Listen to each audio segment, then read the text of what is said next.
Քայլերթի ժամանակ հետաքրքիր դեպք ա եղել, պատմեմ մի հատ ժողովուրդ ջան։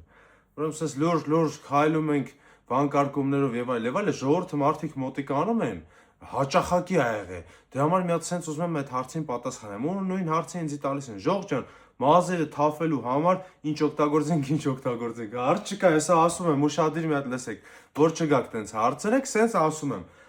Բազմիցս ասել եմ ու նորից ասում եմ, ալպենտա, միակ վիտամինային կոմպլեքսը, որ մազերը արմատները ամրաստում է, աճը գլխի մազերի երկարացնում է ու խիտ է լինում ու չի թափվում։ Առնում ես սենց մի հատ տուփ, ինքը 3 ամսվա համար է 1 կուրսն է։ Այսինքն օրը մի հատիկ խմելու համար։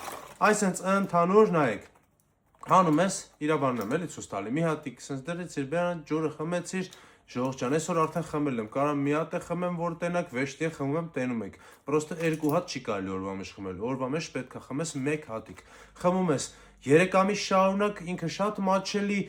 վիտամին է ու մազերի խնդիր չես ունենում։ Մարդիկ կան, որ չափից շատ են ունեցել մազերի խնդիր։ Մի քանի կուրս են անցել։ Իրանք sense պրամիժուտը բաց թողելով իհարկե 3 ամիս խմեցիր, գոնե թողես մի հատ 3 ամիս էլ անցնի, նոր խմես։ Այս տարբերակով իմ իմացած մարդիկ ու վերացրել է իրանց մոտ մազերի խնդիրը։ Կա Հայաստանի գրեթե բոլոր դեղատներում պահպանիր, որ չկորցնես։ Ուրիշ բան ես չեմ կարող խորհուրդ տամ, որտեվ ես գիտեմ ալպենտայի մասին։ Եթե ուզում ես այդ խնդիրը վերանա ու հետևելու ես այն օրինակին, որ ես եմ հետևում, միանշանակ ալպենտա, այսինքն ֆիքսի, ցույց կտաս ցանկացած դեղատներում կա, կառնես, չկա, չես առնի։ Էս էլ բոլորիդ հարցին պատասխան։ Ուղղակի այն մարդկանց, ովքեր մազերի հետ կապված ինչ-որ հետաքրքրություններ ունեն կամ խնդիրներ ունեն, որ բավարարեն իրանց այդ բացը ալպենտայով։